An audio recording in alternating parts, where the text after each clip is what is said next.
One of the most painful ideas many people carry, especially those of you who feel deeply, is the belief that something is wrong with you, that your sensitivity is a flaw, that the very thing that allows you to connect, to care, to love so profoundly is also the reason you've been hurt so many times. And so somewhere along the way, perhaps quietly, perhaps unconsciously, you began to tell yourself, I need to be less of this. I need to feel less. I need to harden. But what if I told you that this conclusion, as understandable as it is also deeply misleading? Because your sensitivity is not the problem. It never was. From the moment you came into this world, your nervous system was tuned to pick up on subtleties, emotional undercurrents, shifts in tone, the unspoken tension in a room. You learned to read people not just by what they said, but by what they felt. And very often this wasn't just a gift. It was an adaptation. It was how you stayed safe. It was how you maintained connection. It was how you navigated environments where being aware of others' emotions mattered. So when you grew up being told you're too sensitive, what you were really hearing was that your way of experiencing the world made other people uncomfortable. Not because it was wrong, but because it revealed truths that many would rather avoid. Sensitivity exposes, it sees through masks. It notices disconnection. And in a world where many people are disconnected from themselves, that kind of awareness can feel threatening. So you adapted. You learned to suppress. You tried to become more acceptable, more manageable, more normal, more normal. You may have even admired those who seemed unaffected, those who could walk away without feeling, those who didn't carry the emotional weight that you did. But here's what often goes unspoken. The absence of sensitivity is not strength. It's often a form of protection, sometimes even a form of protection, sometimes even a form of disconnection. Real strength is not about feeling less. It's about having the capacity to feel deeply without losing yourself in the process. And that's where the misunderstanding lies for many empaths. You were never meant to stop feeling. You were meant to learn how to hold what you feel without it overwhelming you. You were meant to develop boundaries, not barriers. Because when sensitivity is unsupported, when it isn't guided, it can indeed become painful. You begin to absorb too much. You take on emotions that aren't yours. You overextend, overgive, overcompensate. Overcompensate. Not because you're weak, but because you haven't yet been shown how to care for your own emotional world with the same devotion you offer others. And so the very quality that is your gift becomes the source of your exhaustion. But imagine for a moment what happens when that same sensitivity is grounded. When it's paired with awareness, when it's supported by self-compassion and clear boundaries. Suddenly it transforms. Instead of drowning in other people's emotions, you can witness them. Instead of losing yourself in relationships, you can remain connected to who you are. Instead of feeling everything as a burden, you begin to experience it as information. Because that's what your sensitivity really is. It's information. It's insight. It's a way of understanding the world that goes beyond logic and into something much more intuitive and human. You sense when something is off, even if no one says it. You recognize pain in others, sometimes before they do. You have the capacity to create safety in your presence, because people feel seen around you even if they can't explain why. These are not small things. These are profound capacities, but they require care. They require respect, and most importantly, they require that you stop treating them as liabilities. Because the moment you begin to reject your sensitivity, you begin to reject a part of yourself, and that internal rejection is often more painful than anything anyone else has done to you. So the invitation here is not to toughen up, it's to become more aligned, to understand your sensitivity, to work with it, to protect it. That might mean learning to say no even when it feels uncomfortable. It might mean stepping back from relationships that drain you, even if you understand the other person's pain. It might mean giving yourself permission to rest, to process, to not always be the one who holds everything together. And yes, that can feel unfamiliar at first. Because for so long, Your identity may have been tied to being the one who cares the most, the one who gives the most, the one who gives the most, the one who understands the most. But you are not here to carry the world at the expense of yourself. You are here to live, to experience, to connect in ways that are mutual and nourishing. And that begins with a shift in how you see yourself, not as someone who is too much, but as someone who is too much, but as someone who is too emotional, but as someone who is emotionally attuned. Not as someone who needs to change their nature, but as someone who needs to learn how to honor it. Because when you truly begin to embrace your sensitivity, something remarkable happens. You stop apologizing for who you are. You stop shrinking to fit into spaces that cannot hold you. You stop chasing validation from those who cannot appreciate your depth. And instead you start creating a life that reflects your truth. A life where your empathy is not exploited, but valued. A life where your presence is not taken for granted, but respected. A life where you no longer feel like you have to choose between being yourself and being accepted. And that is where your power lies. Not in becoming less sensitive, but in becoming more conscious of how you live with that sensitivity. Because the truth is, the world doesn't need less feeling. It needs more people who know how to feel without losing themselves. It needs people like you, grounded, aware, open, and strong, in a way that doesn't require shutting down the heart. So if you've been hurt, if you've been told you're too much, if you've questioned whether you need to change who you are to survive, consider the possibility that the answer is not to become less, but to become more fully yourself, to reclaim what was never meant to be taken from you, and to understand, perhaps for the first time, that your sensitivity was never your weakness. It was always your strength, waiting to be protected. And once you begin to see that your sensitivity is not the flaw you were led to believe it was, something else starts to come into focus. Something else starts to come into focus. Something equally important, and perhaps even more painful, to confront. The idea that the reason you were hurt so deeply is not because you are weak, but because you loved fully. That's a very different story than the one many of you have been telling yourselves. Because when you've been hurt repeatedly, the mind tries to make sense of it. It looks for patterns, for explanations, for something to hold on to. And often the conclusion it reaches is, there must be something wrong with me. I must be too trusting, too open, too naive. And so you begin to associate your capacity to love with the pain that followed.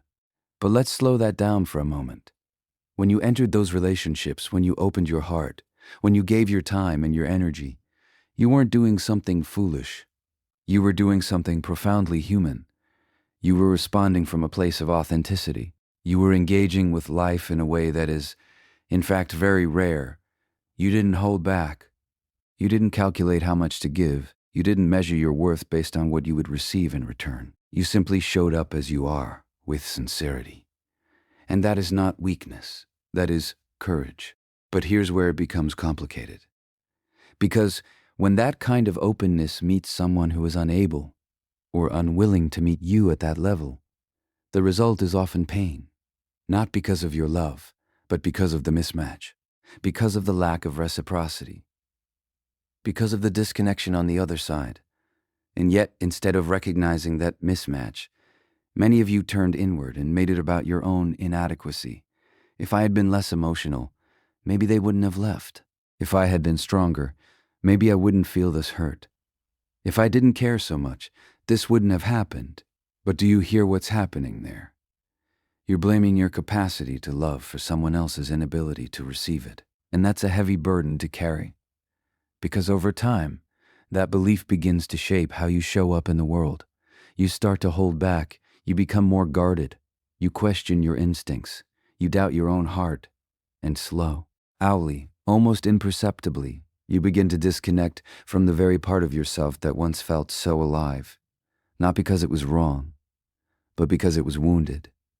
And of course, there's a part of you that believes this is necessary, that says, if I don't protect myself this way, I'll just get hurt again. And that part is not your enemy. It's trying to keep you safe.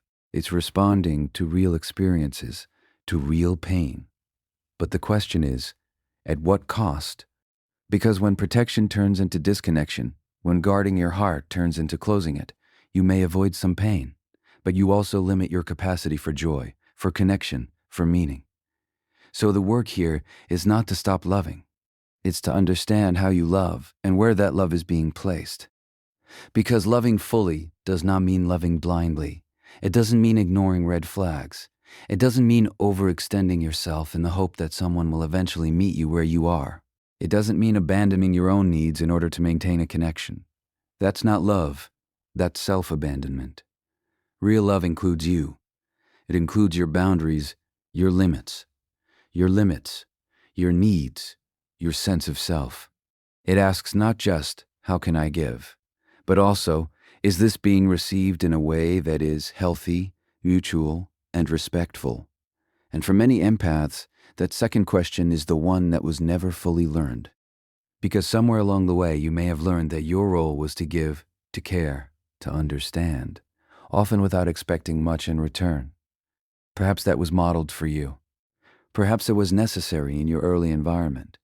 Perhaps it was how you maintained connection.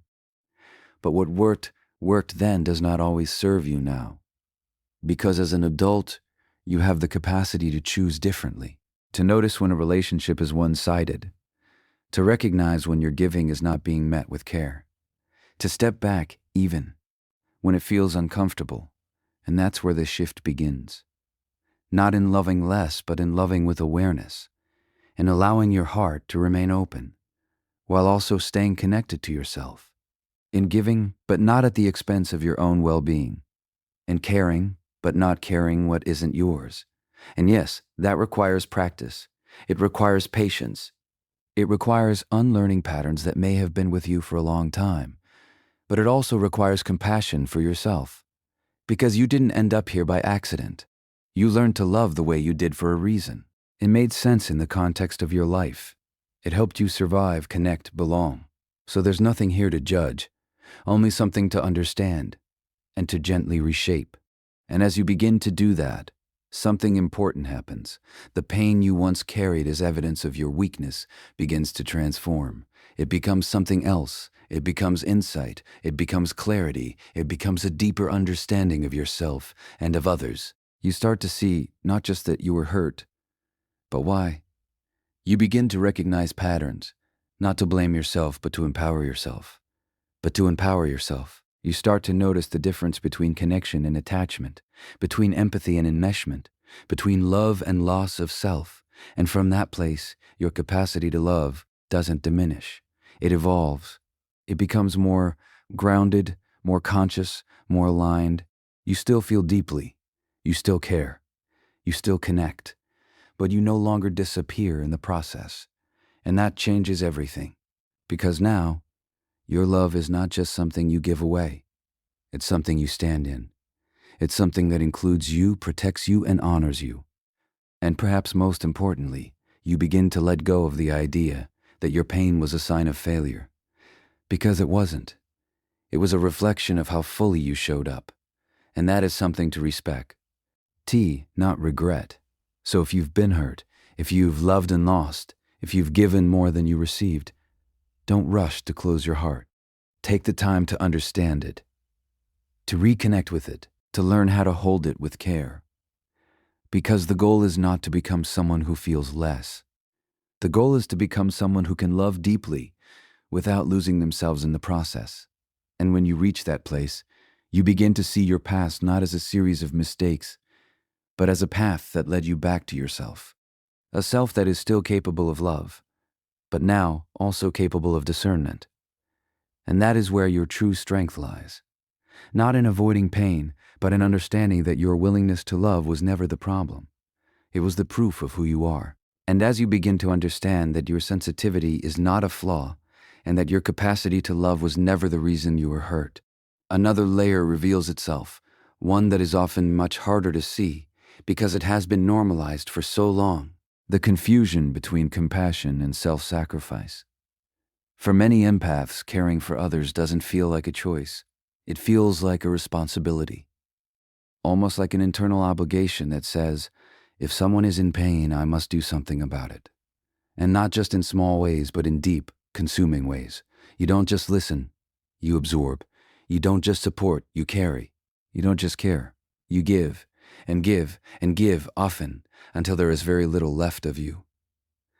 And because this way of being is often praised, people may call you kind, generous, selfless. It becomes even harder to question. It feels like the right thing to do. It feels like who you are. But let's look at the impact, not just the intention. Because over time, what begins as compassion can quietly turn into something else. It can become self-abandonment. You start to say yes when your body is asking for rest. You stay in conversations that drain you because you don't want to disappoint. You remain in relationships where your needs are not being met because you understand the other person's struggles. You prioritize everyone else's emotions, while yours wait, often indefinitely. And the cost of that is not small. It shows up as exhaustion, not just physically, but emotionally. A kind of tiredness that sleep doesn't fix. It shows up as resentment, even if you don't want to admit it. A quiet feeling of, why am I always the one giving? It shows up as disconnection from yourself, because when your attention is constantly outward, there is very little space left to check in with what you feel, what you need, what matters to you. And yet, despite all of this, you may still believe that this is what it means to be a good person, that this is what love looks like. But I want to gently challenge that, because real compassion does not require you to disappear. Real compassion includes you. It recognizes that your needs, your limits, your well-being are not obstacles to your ability to care. They are essential to it. Because when you are depleted, when you are overwhelmed, when you are disconnected from yourself, the care you offer others is no longer sustainable. It becomes strained, forced, sometimes even resentful. And that's not because you don't care enough. It's because you've been caring without including yourself in the equation. So the question becomes, where did this pattern begin? Often, it goes back to early experiences where your role was to attune to others. Maybe you had to be the one who sensed tension, who kept the peace, who anticipated needs before they were spoken. Maybe you learned that your value came from being helpful, from being understanding, from not being too much. And in that context, self-sacrifice made sense. It wasn't a conscious decision. That wasn't a conscious decision. It was an adaptation. It was how you maintained connection, how you felt safe, how you belonged. But what once helped you survive may now be limiting how you live. Because as an adult, you are no longer in the same environment. You have more choice than you once did. But the patterns remain, often operating, automatically, beneath your awareness. So when you find yourself overgiving, overextending, overfunctioning, it's not because something is wrong with you. It's because something in you learned that this is how to be.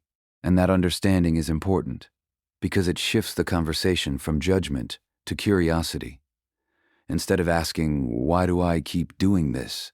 You can begin to ask, what part of me believes this is necessary? What is it afraid would happen if I didn't? And often what you'll find is a fear of rejection, a fear of being seen as selfish, a fear of losing connection, a fear of losing connection, a fear that if you don't give, you won't be valued. But here's the truth. If a relationship requires you to abandon yourself in order to maintain it, it is not a healthy relationship.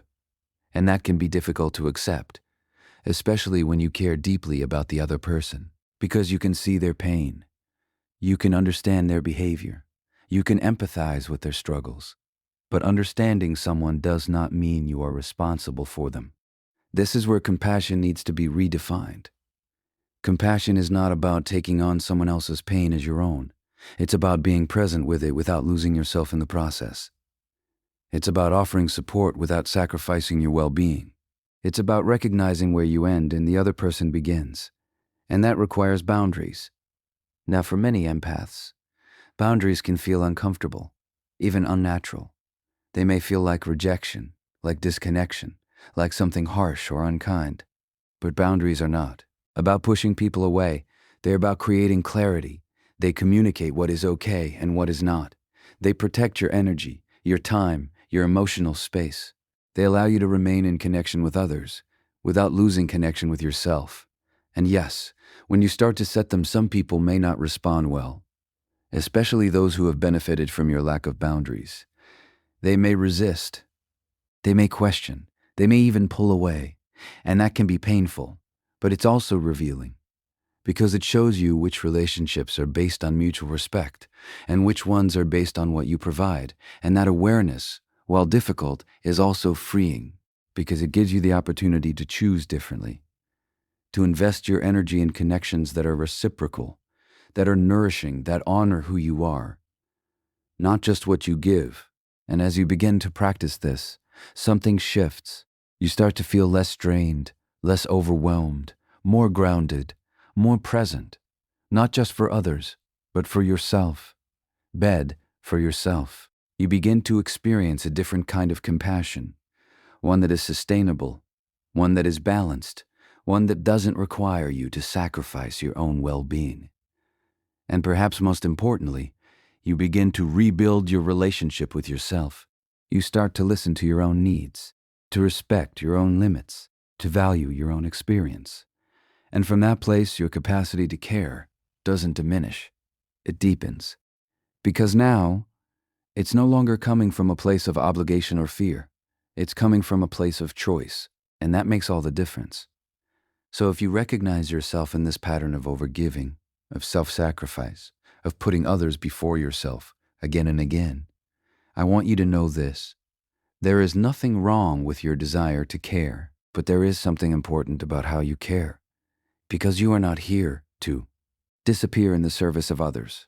You are here to exist fully, to feel deeply, and to include yourself in the compassion you so freely offer.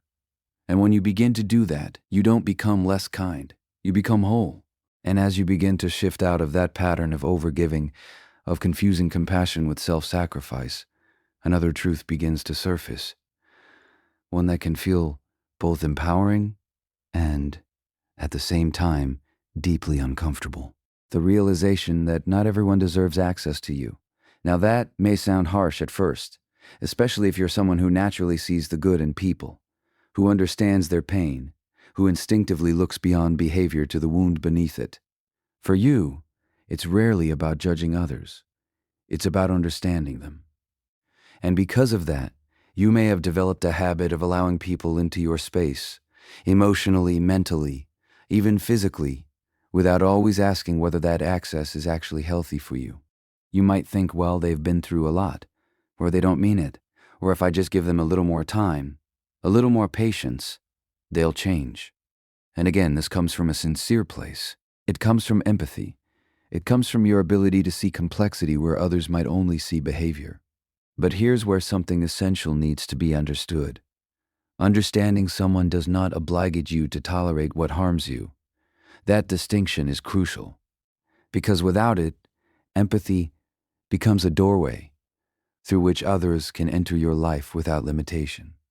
And over time, that lack of limitation can lead to something very familiar.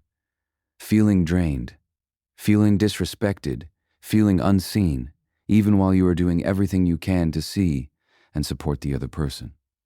So let's talk about this idea of access. When someone has access to you, it means they have the ability to affect your emotional SOS, taint your energy, your sense of self. It means their words, their actions, their presence carries weight in your life. And that's not a small thing. That's something valuable. But many empaths have been conditioned to give that access freely, without discernment, to believe that being open means being available to everyone. That being kind means saying yes, even when something inside says no. And yet, if you really pause and reflect on your experiences, you'll begin to notice that not everyone who enters your space treats that access with care. Some people take more than they give. Some people cross boundaries without acknowledgement. Some people remain emotionally unavailable while expecting you to be fully present for them. And some, despite your understanding and patience, continue patterns that leave you feeling diminished. And the question becomes, why do they still have access? Often, it's because saying no feels wrong. It feels like rejection. It feels like you're being unkind, or selfish, or unforgiving. There may even be a fear that if you start limiting access, you'll end up alone. But what if we look at it from a different perspective? What if boundaries are not about rejecting others, but about honoring yourself? Because when you allow someone to repeatedly enter your space in ways that hurt you, what message does that send? Not just to them, but to yourself. It says, my needs are negotiable, my limits are flexible, my well-being can be compromised. And over time, that message becomes internalized. You begin to believe, often unconsciously, that your role is to accommodate, to adjust, to endure. But that is not the same as connection. Real connection requires mutual respect. It requires awareness of impact. It requires a willingness on both sides to show up, not perfectly, but responsibly. And when that isn't present, it's not your job to compensate for it. It's your job to recognize it. And recognition is where change begins. Because once you start to see clearly, once you notice how certain interactions leave you feeling, once you acknowledge the patterns that repeat, you can no longer pretend that everything is okay. And that awareness, while uncomfortable, is also empowering. It gives you a choice to continue as you have, or a choice to do something different. Now, doing something different doesn't mean cutting everyone off or becoming closed. That's not the goal. The goal is not isolation. It's discernment. It's learning to ask who in my life respects my boundaries, who takes responsibility for their behavior, who shows up in a way that is consistent, not just when it's convenient for them. And equally important, who doesn't? Because the reality is, not everyone will meet you at the level you're willing to meet them. Not everyone has the capacity, the awareness, or the willingness to engage in a way that is healthy for you. And that's not something you can fix. No amount of understanding, patience, or love can force someone to grow if they are not ready. So the question shifts from how can I help them change to what am I willing to allow in my life? And that's where boundaries come in, not as walls, but as filters. They help you decide what enters your space and what does not. They allow you to remain open, but not exposed. Connected, but not consumed. And yes, setting those boundaries can feel difficult at first. There may be guilt. There may be doubt. There may be moments where you question whether you're doing the right thing. But those feelings are part of the process. They don't mean you're wrong. They mean you're doing something unfamiliar. Because for so long, your instinct has been to include others, to make space, to give the benefit of the doubt. And now, we're learning to include yourself in that consideration. You're learning that your energy is not unlimited, that your presence is not something to be taken for granted, that your emotional world deserves protection. And as you begin to live from that place, something shifts, not just in how you feel, but in the kinds of relationships you attract and maintain. You start to notice that when you respect your own boundaries, others either rise to meet them or fall away. And while the latter can be painful, it is also clarifying, because it shows you who was there for you and who was there for what you provided. And that clarity, as difficult as it may be, is a form of freedom. It frees you from overextending. It frees you from trying to earn respect that should be given. It frees you from the quiet exhaustion of constantly managing relationships that are not mutual. And in that space, something new becomes possible. You begin to experience connection that is balanced. Relationships where you are not the only one giving. Interactions where your presence is appreciated, not assumed. And perhaps most importantly, you begin to feel more at home within yourself. Because you are no longer betraying your own limits in order to maintain connection. You are no longer saying yes when you mean no. You are no longer allowing others to define your worth by how much you are willing to tolerate. Instead, you are choosing consciously, intentionally, who has access to you. And that choice is not an act of rejection. It is an act of self-respect. So if there is one thing to begin practicing, it is this: pay attention to how people affect you. Not just what they say, not just what they have been through, but how you feel in their presence, how you feel after you leave, because your experience matters. And from that awareness, give yourself permission to adjust, to step back where needed, to say no where necessary, to create space where there has been too much closeness, without care. Not because you've stopped caring, but because you've stopped caring about yourself as well. And when you reach that point, something profound begins to take root. You no longer seek connection at any cost. You seek connection that honors your worth. And that changes everything. Because the moment you understand that not everyone deserves access to you is the moment you begin to protect the very thing that makes you who you are. And as you begin to become more discerning about who you allow into your life, as you start to honor your boundaries and recognize that your energy is something to be protected, another deeper realization often emerges. One that can feel uncomfortable at first, but is ultimately liberating when approached with compassion and honesty. The recognition that you tend to attract what you haven't yet healed. Now, it's very important to say this carefully, because this is not about blame. It is not about suggesting that you are responsible for the harmful behavior of others. You are not. What others do, their dishonesty, their manipulation, their inability to show up with integrity, that belongs to them. But what we can begin to explore is something more subtle. Not why someone behaved the way they did, but why that dynamic was able to take hold in your life, and why, in many cases, it may have repeated itself in different forms. Because if you look closely, not with judgment, but with curiosity, you may begin to notice patterns. Similar types of people, similar emotional experiences, similar endings, perhaps different faces, different circumstances, but something familiar in the way it unfolds. And when patterns repeat, it's often an invitation, not a punishment. An invitation to look inward, not to find fault, but to find understand. Ding. Because many of the ways we relate to others are shaped long before we are aware of them. They are rooted in early experiences, in the ways we learn to connect, to seek love, to maintain attachment. And those early patterns don't just disappear. They continue to operate, quietly influencing the choices we make, the people we are drawn to, the behaviors we tolerate.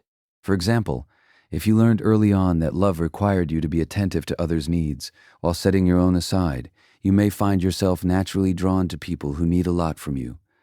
Not consciously, not deliberately, but because it feels familiar. It feels like something you know how to navigate. Or if you grew up in an environment where emotional availability was inconsistent, where connection felt uncertain, you may find yourself attracted to people who are similarly unavailable. Not because you want to be hurt, but because something in you is still trying to resolve that early experience, still trying to create a different ending to an old story. And this is where the idea of what you haven't healed begins to make sense. It's not about attracting pain. It's about being drawn into dynamics that resonate with unresolved parts of yourself. Parts that learn to equate love with effort. Parts that believe they need to earn connection. Parts that feel responsible for how others feel. Parts that may not yet fully believe they are worthy of being met, simply as they are. And again, this is not something to judge. These patterns were formed for a reason. They helped you adapt. They helped you belong. They helped you survive in environments where certain behaviors were necessary. But what helped you then may not serve you now.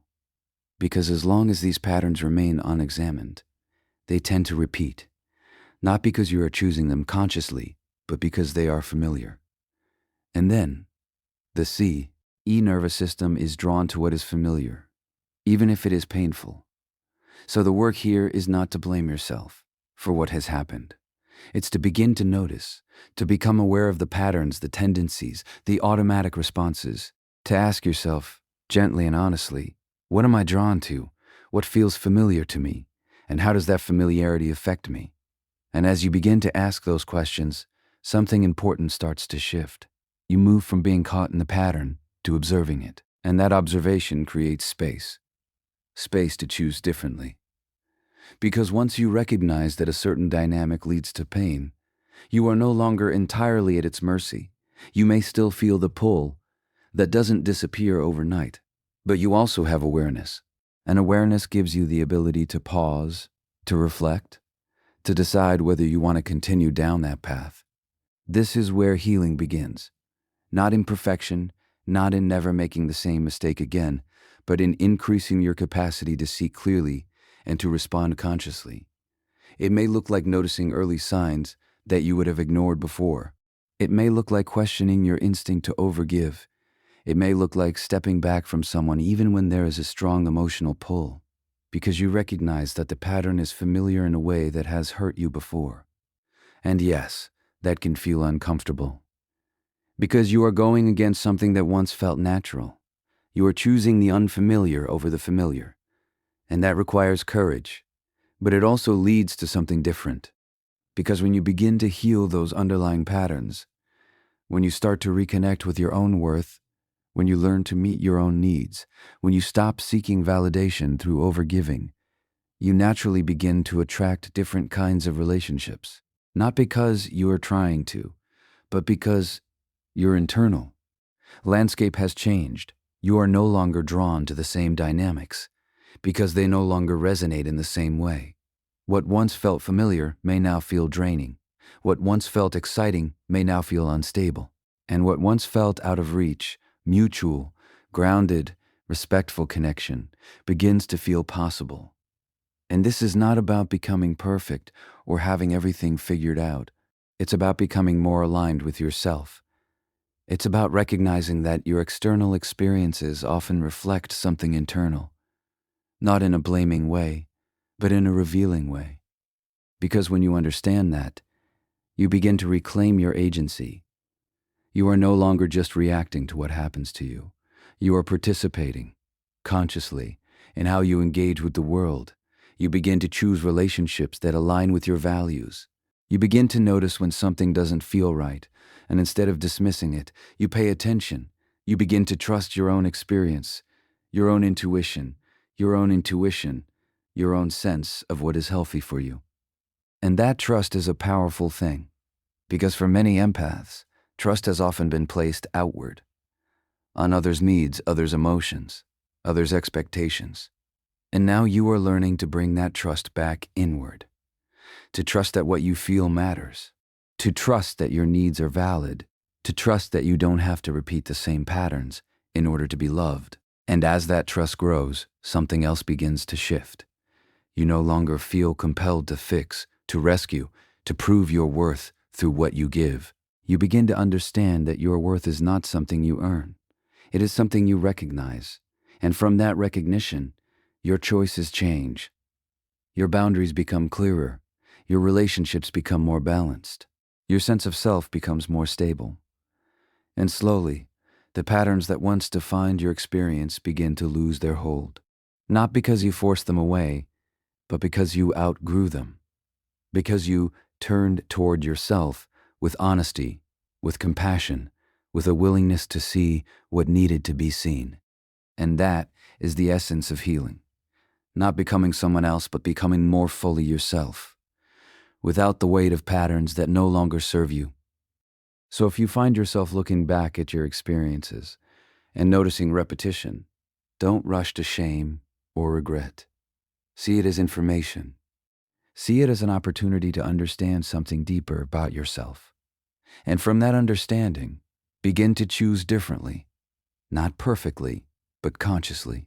Because the moment you start healing what once went unnoticed is the moment you stop repeating what once felt inevitable. And as you begin to recognize these patterns, as you start to see more clearly what you've been drawn into and why, there is often a natural impulse that follows an urge to protect yourself by shutting down, to say, I've felt enough, I've given enough, I've been hurt enough, I'm done. And that reaction is deeply understandable. When the heart has been wounded repeatedly, it looks for safety. And one of the most immediate ways to create a sense of safety is to close, to become less available, less open, less affected, to build walls where there were once open doors. But here is where something very important needs to be understood. Closing your heart may protect you from pain, but it also distances you from life, because the same capacity that allows you to feel hurt is also the capacity that allows you to feel joy, connection, meaning, love. And when you shut one down, you don't selectively eliminate pain. You reduce your access to everything. So healing is not about becoming closed. It is about becoming stronger in your openness. That may sound contradictory at first, But there is a profound difference between being open without awareness and being open with strength. One leaves you vulnerable to being overwhelmed. The other allows you to remain connected while also being grounded in yourself. And this is where many empaths find themselves at a crossroads. On one side, there is the familiar way of being open, giving, feeling deeply, but often losing yourself in the process. On the other side, there is the temptation to go to the opposite extreme, becoming guarded, detached, emotionally distant. But neither of those extremes represents true healing. Healing lies somewhere in the middle. It is the ability to keep your heart open while also staying rooted in your own awareness. It is the capacity to feel without being consumed, to care without overextending, to connect without abandoning yourself. And that requires something that may not have been fully developed before, not because of any failure, but because of what you've been through. It requires inner strength, not the kind of strength that suppresses emotion, but the kind that suppresses emotion. But the kind that, and hold emotion. The kind that says, I can feel this and I will not disappear inside it. Because when you've been hurt, there is often a fear, not just of the pain itself, but of what the pain does to you, of how overwhelming it can feel, of how easily it can pull you out of yourself. And so the instinct becomes, if I don't feel, I won't be overwhelmed. But the deeper truth is this. It's not your feelings that overwhelm you. It's the lack of support in holding them. When you don't have the internal resources, the awareness, the grounding emotions, can feel like too much. But when those resources begin to develop, something changes. You start to experience your emotions differently. They are still there, you still feel deeply, but they no longer define you. They move through you rather than consuming you. And that shift allows you to remain open, not in a way that leaves you exposed, but in a way that is anchored. So what does that look like in practice? It looks like being able to care about someone without taking responsibility for their choices. It looks like feeling sadness without collapsing into it. It looks like experiencing disappointment without losing your sense of self-worth. It looks like staying present with what is, rather than either clinging to it or shutting it out. And yes, that takes time. Because if your previous experiences have taught you that feeling deeply leads to pain, your system will naturally resist staying open. It will look for ways to avoid, to protect, to withdraw. And again, that resistance is not something to fight. It is something to understand. It is a part of you that is trying to keep you safe. But safety does not come from closing. It comes from strengthening your capacity to stay with yourself even when things feel difficult, to remain connected to your own experience even when emotions arise. 2. Trust that you can feel without losing control, without being overwhelmed, without being broken by it. And that trust is built gradually, through small moments of awareness, through noticing your reactions, through allowing yourself to feel just a little more than you did before, while also staying grounded. It might mean pausing when you feel triggered instead of reacting immediately. It might mean acknowledging your emotions without judging them. It might mean giving yourself space to process rather than pushing feelings away or letting them take over. These may seem like small things, but they are significant. Because each time you do this, you are reinforcing a new experience. An experience where feeling does not equal losing yourself. An experience where openness is not the same as vulnerability to harm. An experience where your heart can remain engaged while your sense of self remains intact. And over time, these experiences accumulate. They begin to reshape how you relate to your own emotions. They begin to create a sense of inner stability that was not there before, and from that stability, your openness becomes something different. It becomes a choice, not a compulsion. You are no longer open because you feel you have to be, because it's the only way you know how to connect. You are open because you choose to be, because you recognize the value in it, because you trust yourself to navigate what comes. And that is where true strength lies. Not in shutting down, not in becoming unaffected, but in remaining connected, with awareness, with boundaries, with a sense of self that does not disappear in the presence of others. Because when you reach that place, something remarkable happens.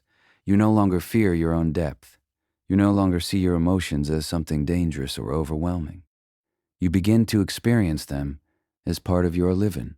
As something that adds richness to your experience, rather than taking away from it. And that changes how you move through the world. You are still empathetic. You still care. You still feel. But you are no longer fragile in that feeling.